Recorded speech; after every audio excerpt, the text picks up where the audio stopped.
जो कि आज सुबह से ही दिल्ली और गोवा में भी कई जगहों पर लूथरा ब्रदर्स और बर्च बाय रोमियो लैन के जो मालिक हैं तीनों, अजय गुप्ता, सौरभ लूथरा, गौरव लूथरा, इनके सभी ठिकानों पर ईडी के द्वारा छापेमारी चल रही है। और जो कि सुबह से ही ये रेड जारी है। कई ठिकानों पर एक साथ 7 से 8 जगह पे ये रेड हुई है। ये बहुत ही एक तरीके से आप ये कह सकते हैं कि 25 लोगों ने जिन्होंने जान गंवाई है, ये एक प्रकार से उनके लिए आज न्याय का ही दिन है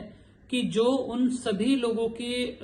दुख की और इस परेशानी की घड़ी में जहां पर इन सभी भाइयों को इनके साथ खड़ा रहना चाहिए था, मालिकों को इनके साथ खड़े रहना चाहिए था, वो यहां से दुम दबा के जब भागे। पहले भी सेंट्रल एजेंसीज की मदद से, गोवा पुलिस की मदद से, इंटरपोल की मदद से, सेंट्रल गवर्नमेंट की मदद से इनको बाहर से यहां रगड़ के लाया गया और आज ये लोग गोवा की जेल में बंद हैं। हम लोग पहले दिन से ये बात उठा रहे हैं कि ये बात जाननी बहुत इंपॉर्टेंट है कि कैसे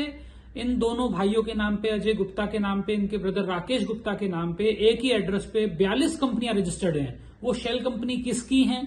कौन उसमें ट्रांजेक्शन कर रहा है, ऐसा कौन सा व्यापार ये लोग कर रहे हैं जिसमें इनको 42 कंपनियां रजिस्टर करानी पड़ रही हैं और 42 कंपनियों के जरिए ये ऐसा कौन सा बिजनेस कर रहे हैं। ये बात पहले भी उठी थी कि जब बर्च बाय रोमियो लैन, जहां पर गोवा में आग लग के 25 लोगों की दर्दनाक मृत्यु हुई, उस जगह पे कोई ट्रेड लाइसेंस नहीं था, किसी भी प्रकार का उनके पास कोई भी वैलिड लाइसेंस नहीं था, कोई उनके पास जीएसटी या फिर कोई भी जो टैक्सेस से रिलेटेड मामले हैं उन सब की जांच हो रही है। और ये बात जाननी बहुत जरूरी है कि जब उनके पास ट्रेड लाइसेंस था ही नहीं तो कैसे ये लोग इस व्यापार को चला रहे थे और जो उससे टैक्स का पैसा करोड़ों रुपए इन्होंने कमाया वो पैसा कहां गया और ये भाग के बैंकॉक ही क्यों भागे। ये बात जाननी बहुत इंपॉर्टेंट है कि बैंकॉक में ऐसा क्या है, क्या ये यहां से हवाला के जरिए पैसा बाहर भेज रहे हैं कि ये यहां से फेमा के जरिए पैसा बाहर भेज रहे हैं, मनी लॉन्ड्रिंग का मामला है। ये सब चीजें जांच करनी हम डे फर्स्ट से बोल रहे थे और इसके लिए सच में आज एक पूरे 25 के 25 लोगों के लिए बहुत ही सुखद पल है कि केंद्र सरकार ने फिर से सख्ती से अपनाते हुए उन 25 लोगों की जान को जो भी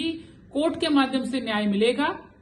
हमें पूरा विश्वास है जरूर मिलेगा उसमें, लेकिन जो समय लगेगा। आज जो ईडी की ये कार्रवाई इनके ऊपर हुई है ये सच में बहुत ही सराहनीय है और हम इस बात के लिए बहुत अप्रिशिएट करते हैं और तहे दिल से धन्यवाद करते हैं सेंट्रल एजेंसीज का कि उन्होंने हमारी बात सुनी और मानी और आज इनके सभी ठिकानों पर ईडी की रेड्स हो रही हैं और इसकी जांच बहुत अच्छे तरीके से होनी चाहिए। और मैं फिर से ये बात बोल रहा हूं, जैसे पुलिस ने पहले, स्टेट पुलिस ने सेंट्रल एजेंसी के साथ मिलकर एक ऑपरेशन चलाया, ऐसे ही आज जैसे ईडी ने रेड करी है ऐसे ही बाकी सभी डिपार्टमेंट्स की भी, जीएसटी हो गया और जितने भी स्टेट एक्साइज के डिपार्टमेंट हैं और जो बाकी डिपार्टमेंट है, जो भी इनरेगुलरिटीज सामने आई उन सभी डिपार्टमेंट को एक साथ इनके ऊपर काउंटर स्ट्राइक करनी पड़ेगी। ये आज जो इनके ऊपर सर्जिकल स्ट्राइक हुई है ये बहुत इंपॉर्टेंट है। इसमें और कई राज खुलेंगे। जैसे क्लब चलाने के लिए इन्होंने फर्जी लाइसेंस बना रखे थे, फ्रॉड सब कुछ, कागज बनाए, डॉक्यूमेंट बनाए, एनओसी नकली बनाए, ऐसी और क्या क्या घपलेबाजी ये कर रहे थे। क्या मनी लॉन्ड्रिंग में ये लोग शामिल हैं कि नहीं है, ये अब ईडी की जांच से सामने आएगा।